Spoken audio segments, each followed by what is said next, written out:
Good morning. Welcome to Urban Talks with Anthony. Today we're going to be having an insightful conversation. For those that are new to the channel, we make mental health conversations and content that's going to be beneficial to your personal development in addition to your well-being, right? But in today's video, we're going to be talking about understanding compassion fatigue and how to care for yourself when helping others, right? For those out there that are always giving, that are always putting other people for themselves, this video might just be for you, but for all, this is going to be essential, right? So I want to discuss compassion fatigue, especially for those in caregiving or service-oriented roles, and provide strategies for maintaining personal well-being while supporting others. So our first segment, we're going to just dive into what is compassion fatigue, right?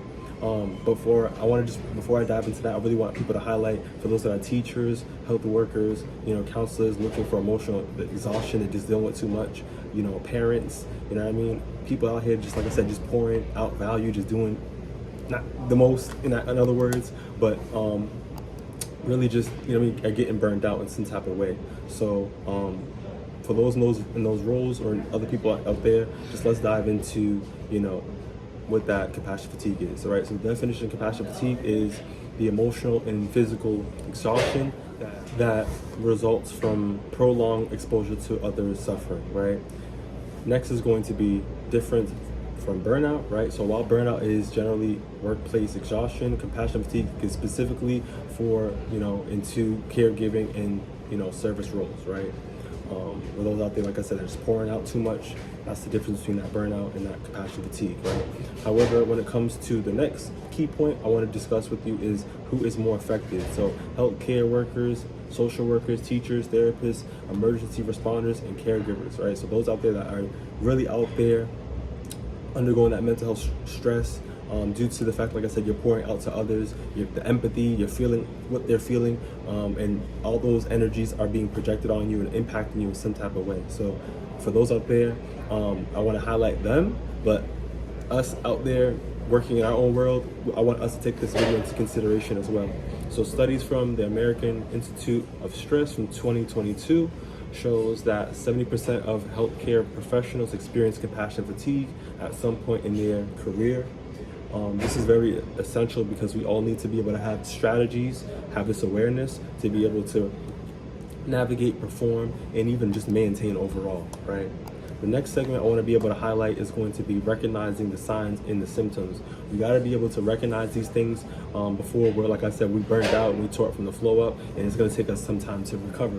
But like I said, recognizing the signs is going to be essential. So compassion fatigue doesn't happen overnight. It builds up over time. So let's, discuss some warning signs and how we're able to recognize them early. Key point is going to be emotional symptoms. So increased irritability, detachment, anxiety, and feelings of hopelessness, right? So when we start to feel these things, we got to be able to, these are red flags that are, should be some type of indication for us to get back to where we need to be. Next key point is going to be physical symptoms, so that fatigue, those headaches, affecting our sleep, so difficulty sleeping, and or frequent illnesses, so you're just, in and out, just feeling sick. We got to be able to, this is, like I said, red flag. Next is going to be behavioral symptoms, so reduced empathy, withdrawal from colleagues or loved ones, and lack of motivation. So you're basically just putting yourself in that self-isolation, self-sabotage, you're feeling just depressed, down. These are emotions that we got to recognize, and like I said, these are red flags. When it comes to research insights, according to the National Institute for Occupational Safety and Health, when it comes to that COVID year of 2021, untreated compassion fatigue can lead to chronic stress, affecting both personal in addition to your professional well-being, right? So the work life in addition to your personal life and your well-being. So like I said, we got to be able to make sure that we're recognizing those red flags with that awareness and doing things that are going to be more proactive to making sure that we're getting the proper support in that treatment. Next segment I want to be able to hop into is going to be the science behind compassion fatigue, right? So what exactly happens in the brain when we're experiencing compassion fatigue? So the science behind it is going to be fascinating. So some key points I want to be able to highlight is going to be the stress response, which is going to be chronic exposure to emotional distress activates the amygdala in the brain, leading to a heightened stress response, right? So that's the stress response that I want us to take into consideration, because this plays into the compassion fatigue when it comes to the science. Like I said, the brain, you know.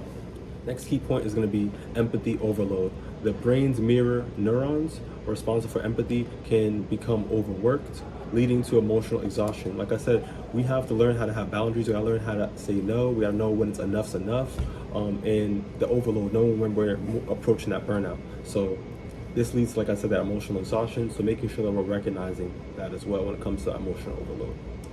Next key point is going to be cortisol and burnout. Like I said, cortisol, for those out there, is that stress hormone, right? So prolonged stress increases cortisol levels, contributing to fatigue, anxiety, and weakened immune system.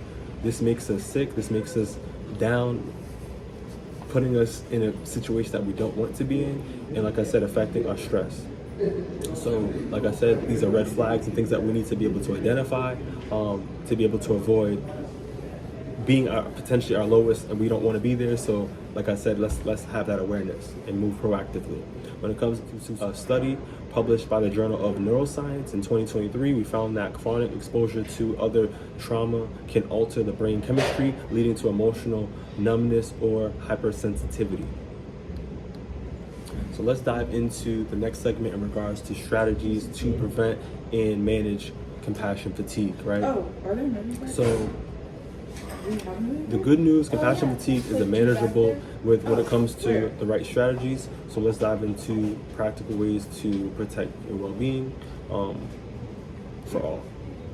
So a key point I want to hop into is set emotional boundaries. Like I said, no, when a no means no, stand on that. You got to do this to protect yourself, have that respect. So those emotional boundaries are essential. So learn to separate work stress from your personal life.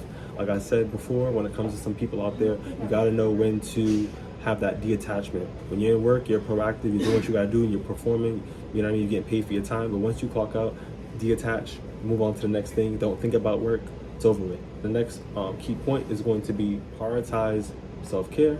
So I want you guys to take into consideration to exercise, mindfulness, adequate sleep, and hobbies to able to help you recharge, to have that emotional energy.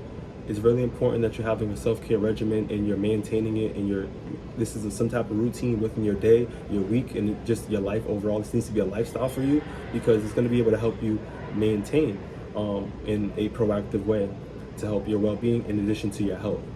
Next is going to be seek support. Therapy is essential. This is what I do. I'm in the mental health industry, rising therapist. However, seeking support groups or other professionals in counseling can help, process these emotions. CBT is something that I always push out there, because it's going to be able to break that self-sabotaging, helping you recognize those negative thoughts to be able to, realign you into a positive avenue to, improve and get where you need to be. However, the next key point is going to be able to be develop coping mechanisms, right? So journaling, relaxation techniques, and reframing from negative thoughts is going to be able to help you prevent and manage, compassion fatigue.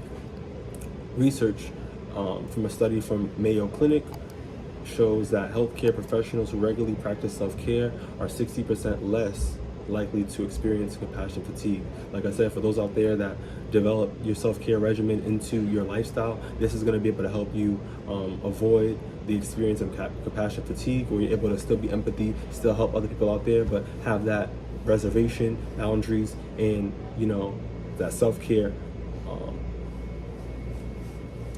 regimen for yourself to, like I said, maintain and perform.